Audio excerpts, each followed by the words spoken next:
Are rikkas actually competitive? I spent 3 months building this rikka deck and went to test it at my locals.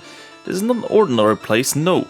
Many of the people here competed at the YCS event where this archetype topped first place, solidifying it as a seriously competitive place to play in. Can I hold my own with this rikka list, or will I be turned into 0-4 garden fertilizer once I get ran over by Isuzu Tearlaments? Stick around to find out and maybe see something that will surprise you.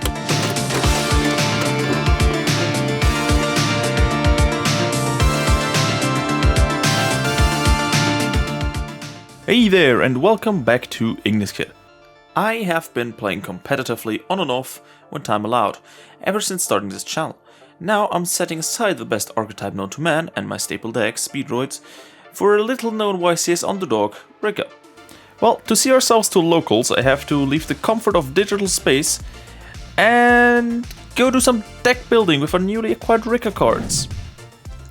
In all fairness, I had a blast testing this list. Even midway through some hands, I realized a different approach that could have been taken, different lines to be seen, and so many plays that can work themselves through any form of interruption. The footage you're seeing now, by the way, is thanks to this handy tripod I got myself a few days before filming. So if you want to see the behind the scenes of that, join the Discord, because these videos are unlisted. Now, we need to get to my locals somehow, so let's leave the comfort of my room and take some public transportation. Follow me, my locals is right here in beautiful Winterthur, Switzerland. Takes quite some time to get there, so better make this worth our time with a high quality self-edited travel montage.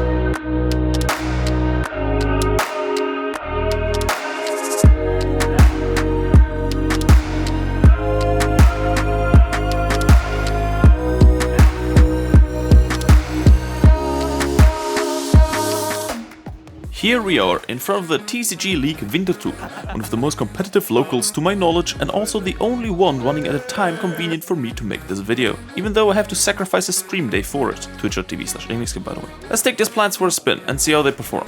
If you enjoy this kind of high-effort content, leave a sub so I can afford the epidemic subscription for the music tracks used in here and get the funny chemicals in my brain making me do this. Thank you.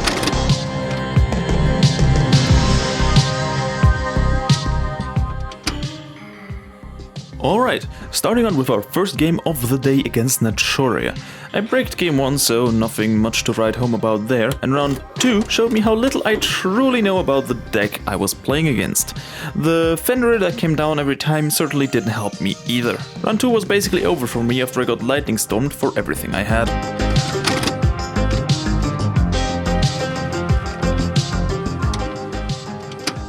Okay, second time is the charm. We're up against one of the EUYCS players who got pretty far with the deck he was playing there, Eldlich. Man, Master Duel even haunts my IRL games, huh? Okay, haunting isn't the appropriate wording here, because just like my Master Duel games, round 1 draws are bad. The triple tactics talent I had originally planned to side out for lightning storms that I got handed before locals was breaking my hand badly, resulting in round 1 lost. Round 2 on the other hand was better. It got into a grind game state that I actually won over him. Sadly, the tale of the TTT isn't over yet, with it breaking my hand once again, round 3. Oh well, 1-2 versus a strong opponent with me piloting this for the first time. I'll take it.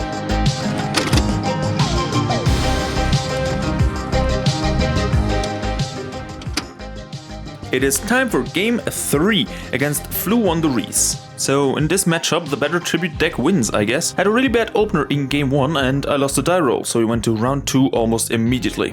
I went first and managed to put up enough interruption and damage to shut my opponent off from doing anything notable. Cleared the field, his life points went, and we get to round 3. And what a hand I got here. It's like I put up an order to specifically out a Floo board. So it's all over from there. they decided to negate the paddle with Apex Avian, removing the biggest annoyance from the field for me that is appreciated. I activate Kong Kong, setting Glamour, and you can see the rest unfold here. Opponent played pretty well, so kudos to him. Fun game 3.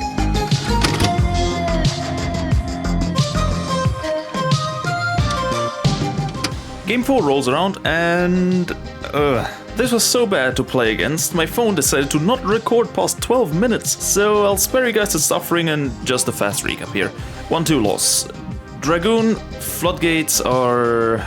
yeah, cringe. Guy playing them is pretty cool though, so here's a full rarity maxed out Dragoon's Floodgate list instead, because yeah, that's more interesting to watch than me getting beat by Floodgates.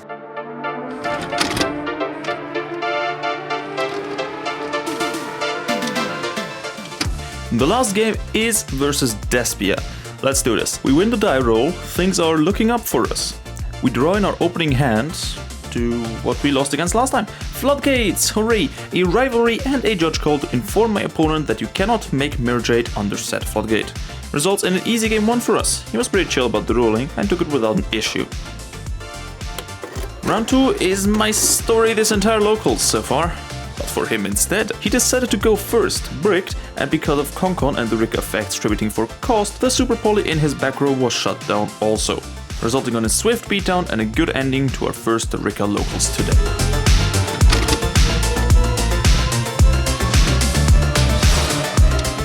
Welcome to the last part of the video, the deck profile. This will be very fast, so no much in-depth thing to be found here. If you want to copy it, I can give you a list in the Discord, like in the description below. What did I expect from this deck and how did it perform? It performed really well, especially as a first time pilot of the deck at that day. Really well. I'm surprised that I could keep up, and I learned even more about my opponent's decks and the current meta than about the deck itself, to be honestly speaking. But I had fun, and I hope you had fun watching this too. Now, let's get the deck profile out of the way and we'll do an in-depth one later. Starting with the main and just speeding through here, we've got our starter, which is Rikka Petal. We've got our Rikka Princess, the free special summon. Let's just move these down all a bit because the lighting is garbage in my room. We've got 2 copies of Mudan, 2 copies of Premill, and 1 copy of Snowdrop. Then for the Snovelum portion of the deck, we've got ourselves 3 Sunseed Genus Loci and a copy of Twin. That is everything on the monster side of the deck. Let me know, is this the amount of monsters that you would have expected out of a deck that plays like Rikka does? Honestly, I was pretty surprised the first time I found out how many monsters were in it, but yeah, moving on. Leaving all the talk aside, because I want to keep this short, we've got our 3 Rikka Konkon, basically does everything for the deck, our 3 Rikka Glamour, 2 copies of Sunwind Sowing, and another 1-card combo starter, our Unexpected Die. For the staples, we've got ourselves the copies of Dark Rule No More, 3 of the Lightning Storm now finally acquired, changed these out for the Triple Tactics Talent, and the Triple Tactics Talent took the place of the Cosmic Cyclone in our side deck, and then a single copy of Callby and Duster. Trap-wise, we actually don't really have that big of a lineup. We've got an extra pedal because just like the Spanish Inquisition, nobody expects that. We've got ourselves 3 copies of Revolutionary Warlords that saved my last game against Despia, and 3 copies of Infinite Impermanence because, yeah, you really can't get away with not playing any hand traps. Now, scooping these up, and moving on over to the extra deck and side. Extra deck wise, our 2 big XZs ones are Hyperton, right here, and our Rikka Queen Teardrop. Then our only 3 of XZs in here is Strenna, who recycles, does everything basically once you summon her.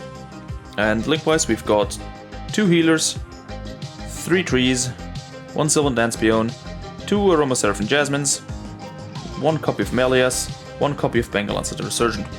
All of them pretty cool art, and also helped out a lot. Also, the combo to make all of them is pretty cool. Now, moving on to the side. Obviously changed a small bit, but yeah. We've got ourselves 3 copies of Evenly Matched, right here. 3 copies of Triple Tactics Talent. 3 copies of Dimensional Barrier, because tier 0. 1 copy of Red Lotus. 1 copy of Rikka Plate. 1 copy of Pankratops, and 3 copies of Old Man Say No. yeah, that is everything from me. And everything from this video. Don't click off yet. I know you wanted to. And yeah, just a quick wrap up about the entire thing. I actually brought them to another event. It's like 2 weeks later.